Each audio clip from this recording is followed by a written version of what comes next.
যেই জায়গায় রিপাবলিকের ক্যামেরা গিয়ে পৌঁছচ্ছে, রিপাবলিকের প্রতিনিধি গিয়ে পৌঁছচ্ছে, শুধুমাত্র সেই জায়গাটুকুনি পরিষ্কার করা হচ্ছে। তাহলে বাকি জায়গার ওই একই অবস্থা, বাকি জায়গাগুলো কেন তাহলে পরিষ্কার করা হচ্ছে না?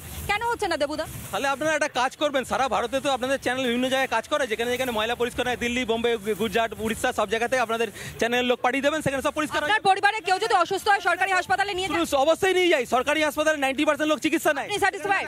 অবশ্যই স্যাটিসফাই। আমি স্যাটিসফাই জানি, মানুষ প্রতিটা নির্বাচনে বলছে। দেখো, স্বাস্থ্য ব্যবস্থা নির্ভর করে মূলত গ্রামীণ স্বাস্থ্য কেন্দ্রের ওপরে। দেবুদারা বলছেন যে বাংলা ছেড়ে অন্য রাজ্যে গেলে পরে মনে হয় ভালো হয়, কারণ বাংলা দেখালে অসুবিধা হচ্ছে। দেশে কেন, বিদেশেও চলে যান না, তাতে কোনো অসুবিধা নেই। গ্রামীণ স্বাস্থ্য ব্যবস্থা যদি উন্নত না হয়, তুমি সব ভিড় যদি সাব ডিভিশনাল হসপিটালে এবং কলকাতা শহরের ওপরে যে হাসপাতালগুলো আছে তাতে যদি ভিড় বাড়ে, তাহলে কিন্তু স্বাস্থ্য পরিষেবা কেউ দিতে পারবে না। আগে দরকার গ্রামীণ স্বাস্থ্য কেন্দ্রগুলোকে, সেখানে ডাক্তার নিয়োগ করা। ডাক্তার দেখেছি বহু দূর দূরান্ত থেকে প্রায় কয়েক কিলোমিটার পার করে তারা হাসপাতালে আসে, এসএসকেএম হাসপাতালে আসে, কখনো এনআরএসে যায়। তারা একটাই মাত্র কারণে যায়, কারণ এখানে হয়তো উন্নত চিকিৎসা, ভালো চিকিৎসা পাবে, কিন্তু সেটাও তো তারা পাচ্ছে না। দেখুন, এই যে বলছে না তৃণমূলের প্রতিনিধি সুপার স্পেশালিটি হসপিটাল, নামে হ্যাঁ বারাসাত হাসপাতাল নীল সাদা রং করে দিলে সুপার নীল সাদা রঙের 10তলা বিল্ডিং আছে, একটা বিল্ডিং এর কোনো ঘর চালু নেই, কোনো আধুনিক চিকিৎসার পরিষেবা নেই। ওই জ্বর আর পেট খারাপের বাইরে অন্য কোনো ট্রিটমেন্ট করতে গেলে বারাসাত হাসপাতাল থেকে রেফার লিখে দেয় কলকাতায়, কোনো পরিষেবা নেই। মর্গে 2 বছরের ওপরে কোনো কুলিং সিস্টেম নেই। বাড়ির লোককে বলে দেওয়া হচ্ছে তোমার বরফ কিনে দাও, বাড়ির লোককে বলে দেওয়া। এটা হয় দেবুদা? বলুন তো, বাড়ির লোক বলছে আমাদেরকে বরফ কিনে দেওয়ার। কংগ্রেস এখন আলালের ঘরে দুলা। আবার কংগ্রেস কথা? আমি তো প্রশ্ন করছি যে অভিযোগটা করলো, এখন আমার যা দরকার নেই। পশ্চিমবঙ্গে যে মানুষগুলো আরে 10তলা সমর্থন করেন, আপনি কি কাজ করেন? কবে ঘি দিয়ে ভাত খেয়েছি সেটা বলেন। কটা চিঠি দিয়েছেন? কটা চিঠি দিয়েছেন? কটা চিঠি কটা চিঠি দিয়েছেন? কটা চিঠি দিয়েছেন? কটা আপনি দালাল? একেবারে অপ্রাসঙ্গিক। যে হসপিটালে কুকুরের ডায়ালিসিস হয়, মন্ত্রীর কুকুরের, কিন্তু সাধারণ মানুষকে দালাল চক্র ধরে ভর্তি হতে হয়। আপনি আপনাদের ক্যামেরা বিভিন্নবার দেখিয়েছে, এসএসকেএম এর মতো মুখ্যমন্ত্রী নিজের বিধানসভায় থাকা সুপার স্পেশালিটি হসপিটালে যেভাবে দালাল চক্র সক্রিয়, সেখানে তৃণমূলের অঙ্গুলি হেলন ছাড়া এটা কোনো মতেই সম্ভব নয়। কারণ এখানে সাধারণ মানুষ মরছে, আর তৃণমূলের নেতারা দালাল চক্রের মাধ্যমে টাকা কামাতে ব্যস্ত। সেই কারণেই 2026-এ তৃণমূলের পতন অনিবার্য মানুষের ভোটে। আপনি মিলিয়ে নেবেন আমার কথা।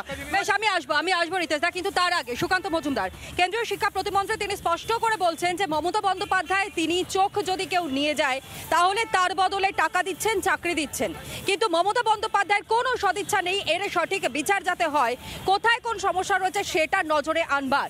একেবারে এইভাবেই কটাক্ষ আজ ছুড়ে দিয়েছেন কেন্দ্রীয় শিক্ষা প্রতিমন্ত্রী সুকান্ত মজুমদার। শুনুন।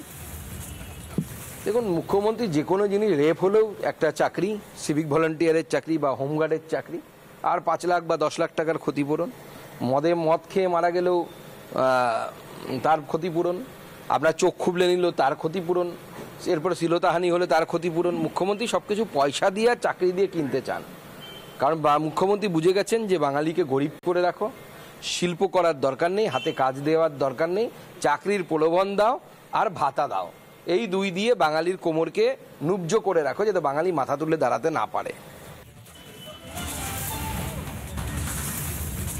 চাকরির প্রলোভন আর ভাতা, এই ছাড়া এই রাজ্যের রাজ্য সরকার আর কিছু কি দিতে পারে? এখানে সাধারণ মানুষজন রয়েছেন, আমি একটু কথা বলি তাদের সঙ্গে, অনেকক্ষণ তারা দাঁড়িয়েও রয়েছেন। আচ্ছা বলুন তো, আপনারা তো সাধারণ মানুষ, কোনো রাজনৈতিক কর্মী না, এই রাজ্যের মানুষ তো। এবার বলুন তো, যে সত্যিই কি স্বাস্থ্য পরিষেবা যা আপনাদের দেওয়া হয় সরকারি হাসপাতাল থেকে তা কি একদম ঠিকঠাক? না, দেখুন, কিছু কিছু জায়গায় পাওয়া যায়, কিছু কিছু জায়গায় ম্যাক্সিমামই ঘর বন্ধ থাকে, মেশিনগুলো নষ্ট হচ্ছে, সেদিকে কোনো নজর নেই। অনেক সময় দেখা যাচ্ছে পিজি হসপিটালে কুকুরের ডায়ালাইসিস হচ্ছে আর মানুষের ডায়ালাইসিস 6 মাস বাদে সে ডেট পাচ্ছে, ততক্ষণে সে রেশন কার্ড জমা দিয়ে দেবে শ্মশান ঘাটে। এই যদি চিকিৎসা ব্যবস্থা চলে, কোনটা আছে এই দেশে? কোনটা আছে? আমরা তো কিছুই বুঝতে পারছি না আমরা কোথায় আছি। স্বাস্থ্যসাথী কার্ড কাজ করে? স্বাস্থ্যসাথী কাজ আপনি নিয়ে যান কোনো নার্সিংহোমে, এতবার আমাদের সিএম বলছে যে প্রাইভেট হসপিটালগুলোকে নিতে হবে, আপনি যান, বলবে বেড নেই। আপনি যান, বলবেন আগে টাকা, কার্ড রেখে এটা উনি করেছেন লোকের ভালোর জন্য, কিন্তু উনি তো আর মানে কত ওই একই বিষয় চলে আসছে একটা আইওয়াস, মানে রাজ্য সরকারের পক্ষ থেকে আপনাদের বলা হচ্ছে যে ভাই কোনো চিন্তা নেই, আমরা আছি, শুধু ভোটটা ওই তৃণমূল কংগ্রেস পর্যন্ত গেলেই হবে, কিন্তু তারপর যেই ভোট মিটে যায় তখন আর কোনোটাই কার্যকর হতে দেখা যাচ্ছে না। এই ছবিটা কেন বলুন তো, বারবার একই অভিযোগ উঠে আসছে 2011 সাল থেকে আজ হচ্ছে 2025, এতগুলো বছর ধরে কোনো কিচ্ছু করা হলো না। তাহলে দেখো তুমি একটা সাধারণ জিনিস দেখো, এই রোগী কল্যাণ সমিতি তার মাথায় কে থাকবে? তার চেয়ারম্যান সাধারণত বিরোধী দলের যদি না হয় তাহলে অভিযোগগুলো কিছুতেই কিন্তু কানে পৌঁছবে না সরকারে। এইখানে দাঁড়িয়ে যদি শাসক দলের বিধায়ক যদি রোগী কল্যাণ সমিতির চেয়ারম্যান হয় তাহলে কিন্তু কখনোই সে তার শাসক দলকে কখনোই সে টেনে কথা বলবে না বা তার সঙ্গে অভিযোগগুলো জানাবে না। আমরা বারবার বলছি সেখানে কোনো একজন বিখ্যাত ডাক্তার হোক, তাদের থাকুক। এই যে রোগী কল্যাণ সমিতি আরজি করের যে ঘটনা ঘটেছে, এই রোগী কল্যাণ সমিতির চেয়ারম্যানই তো জড়িত ছিল। তাহলে এই জিনিসগুলো, এই যে এই দুর্নীতিগুলো চলছে, এই দুর্নীতিগুলো তো সরকার মেনে নিয়েই চলছে। তাহলে বিরোধিতাটা করবেটাকে? বিরোধিতা করবার যদি তুমি জায়গা না দাও, তাকে যদি তুমি কোনো জায়গায় যদি না রাখো, তাহলে বিরোধিতাটা করবে কে? মানুষ চিৎকার করতে করতে বলতে এখন অবধি অভয়ার ক্ষেত্রে যখন এই অভিযোগগুলো সামনে রাখলেন তখন আরো একটা বক্তব্য আপনাদের সামনে রাখবো। বিজেপি নেতা রুদ্রনীল ঘোষ তিনি বলছেন, একবারে স্পেসিফিক নাম তুলে বলছেন, কাকলি ঘোষ দস্তিদার তৃণমূল কংগ্রেসের সাংসদ এবং তিনি নিজেও একটি পদে অধিষ্ঠিত রয়েছেন। তার তত্ত্বাবধানে এই রকম ভাবে একটার পর একটা অপরাধমূলক কাজ চলছে এই বারাসাত মেডিকেল কলেজ হাসপাতালে। শুনুন সেই বক্তব্য।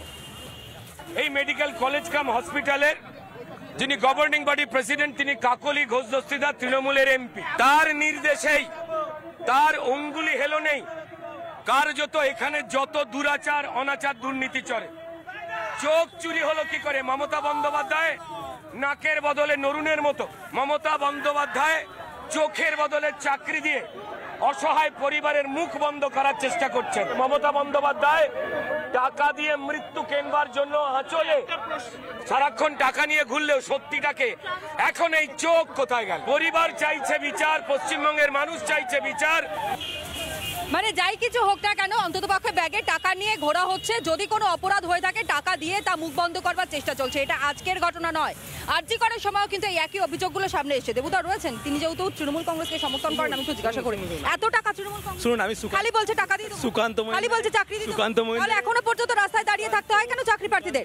দুদিন আগেও দেখেছি এসএলএসসি চাকরি প্রার্থীরা তারা এখানে বিক্ষোভ করছেন, তাদেরকে টানা হিঁচড়া করেছে, মারতে ফেলে দেওয়া হয়েছে। না, কোন বিষয়ে বলবো বললাম, সেই বিষয়ে না চাকরি প্রার্থী বলবো না চিকিৎসা নেই বলবো, কোনটা বলবো? সবকটাতেই তো জর্জরিত রয়েছে। না, সবকটাতে যদি জর্জরিত থাকতো প্রতিটা নির্বাচন আসে মমতা ব্যানার্জিকে দুহাত তুলে আশীর্বাদ দেয়, আর বিজেপির ভোট রোজ কমছে, সাংসদ কমে যাচ্ছে, বিজেপি কমে যাচ্ছে, সেটা তো দেখতে পাচ্ছেন। মানুষ কাদের সাথে রয়েছে, কারের পক্ষে সমর্থন দিচ্ছে, তো উত্তরটা তো আপনাকে দিতে হবে মানুষকে। তো আমি বলি, রাজ্যে তো দুর্নীতি ছাড়া আর কিছু নেই, তাহলে আপনি দুর্নীতি নিয়ে বলুন না। একই কথা বলছেন, রাজ্যের মানুষ দুহাত তুলে আশীর্বাদ করছে, হাফ তো ফলস ভোট, ভুয়া ভোটার, এসআইআর হচ্ছে তো পরিষ্কার হয়ে যাবে। আপনি তো কার্যত পশ্চিমবঙ্গের মানুষকে অপমান করছেন। তারা যে রায়টা দিচ্ছেন, ভুয়ো ভোটার, কেন্দ্রীয় নির্বাচনী দপ্তরের আপনাদের মতো যারা তৃণমূলের চোর চিরিংবাজ তৃণমূলের দালাল, তাদের আমরা অপমান করছি। আপনাদের অপমান নিয়ে তো কথা বলার দরকার নেই, ওদেরকে আস্থা করে ছুঁড়ে ফেলে দিয়েছে, বিধান সম্মান করে না। চোর যারা মানুষের পশ্চিমবঙ্গের মানুষকে জনবিচ্ছিন্ন পার্টি, তারা শূন্য পায় তৃণমূল নির্বাচনে, অনুপ্রবেশকারীদের চাকরি দিয়ে ভোট ব্যাংক বানাচ্ছে ভারতীয় পশ্চিমবঙ্গে। আমি 5টা বিজেপি নেতার নাম বলবো যারা অনুপ্রবেশকারী 2002 এসআইআর এর নাম নেই, তারা বিজেপি এনে সংসদ ঘুরে ফিরে সেই এসআইআর এর প্রতি নয়। অবশ্যই যাব। মানুষের এটাকে উপর মহল থেকে বলা হয়েছে, ভাই যাই কিছু হয়ে যাক না কেন ঢুকবে ঠিক এসআইআর, মানে গলি একটাই। তুগলকি কারণে মানুষের মৃত্যু হচ্ছে, কত মানুষ লাইনে দাঁড়াবে প্রতিদিন? মানুষ কেন লাইনে দাঁড়াবে? কেন মানুষকে আধার কার্ড লিংকের নামে? কোনো যুক্তি নেই আপনাদের কাছে। সব থেকে বড় বিষয় হচ্ছে তৃণমূল কংগ্রেসের কাছে আর কোনো রকমের কোনো যুক্তি নেই। তারা একটা কথা বলতে পারছে না, এখানে দাঁড়িয়ে অন ক্যামেরা তারা এটা বলতে পারছে না যে যেই ঘটনা ঘটে গেছে কিন্তু আর ভবিষ্যতে এইরকম কোনো ঘটনা ঘটবে না। এই অ্যাসিওর কি করতে পারেন গোটা রাজ্যের মানুষকে? এই কথা দিতে পারেন? সেটা তো পারছেন না।